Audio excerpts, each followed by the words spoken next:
Hello, writers. Yes, this is so much different than me being at the head or at some point of the conference table and seeing you all around me, but this is what we have for now. And I thought maybe at least one time I'd send you a little video starting with our creative writing rules. Some of you probably think that you know these really well, but I think they're always really good reminders.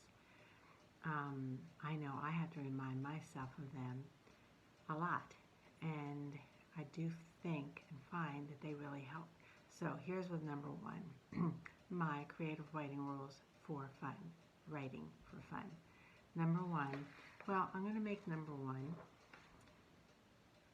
don't think. And this is probably the most difficult part of doing creative writing, but maybe the most important part. When I send out a prompt, don't think about it. In fact, don't even look at it until you're ready to sit down and write. Don't think. Don't think what you're going to write. Don't think of anything except putting the prompt down and then just go and see where your innards send you. Not your brain, not your thinking brain, some other part of you. So don't write. Don't write, but don't think. Number two, keep your hand moving. And a lot of us, now that we're at home writing and not in a group, maybe are writing right on the computer with a keyboard, and that's fine if you prefer to do that. But it could be a good idea to use a notebook like we do in class, or most of us do in class, and put down the prompt, have your pen, and just start going that way. Either way, because you don't want to stop to think, which sometimes is easier to do when you're on the keyboard, and you don't want to stop to make any changes. And sometimes it's easier to not make changes when you're writing on a notebook. But whatever way, don't stop. Just keep that pen moving. Unfortunately, I won't be in the same room with you where I can bring out my little whip and stop those fingers, or keep those fingers going. Number three, be detailed.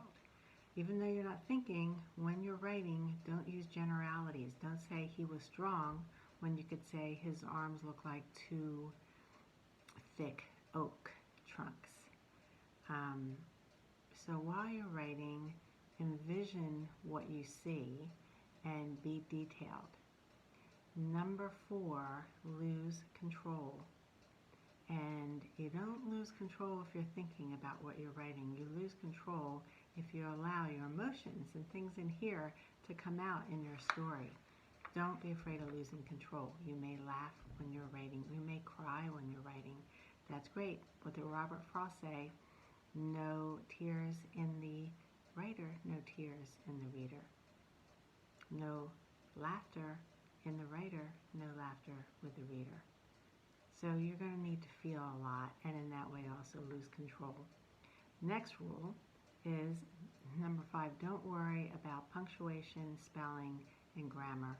This is first draft that we're writing. We're not writing something that's going to get published and sent out.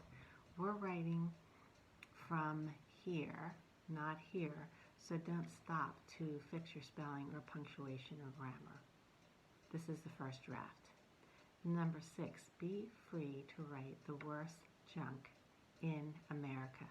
Just let it out.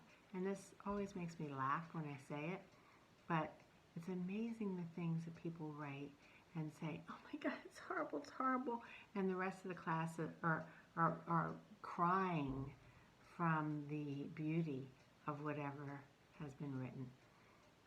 Sometimes we are our worst critics. So don't worry. Don't worry that this is not good. Just let it out. That's what we care about. Just write. And so what if it's junk? You know, people who have written junk have made millions and millions of dollars from the bookstores. So there you go. Number seven, always, always be honest in your writing. And that goes with allowing yourself to be vulnerable, to losing control. Being honest maybe is the hardest thing to do when we're writing because we're exposing ourselves.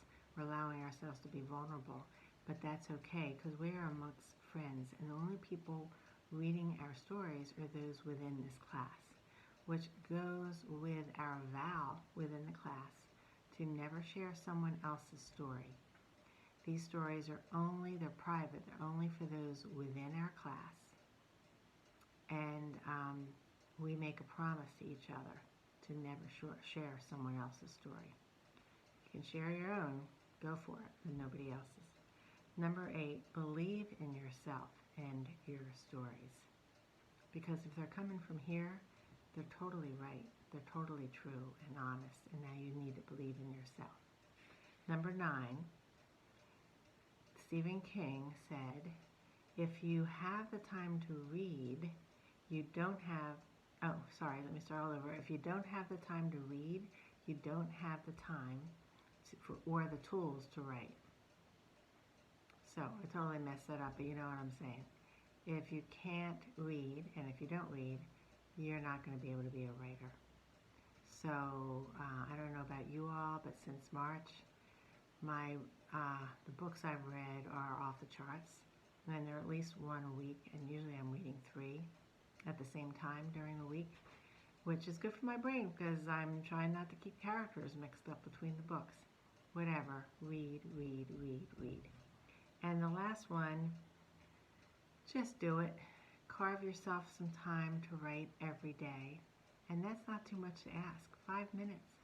Even if it's just 5 minutes, you can say you have written that day. The more you do this, the more you practice just sitting down and not thinking and allowing your fingers to move, the easier it'll get for you to write, and the easier those stories will come. So I hope this is helpful. I miss you all. Thanks. Bye-bye.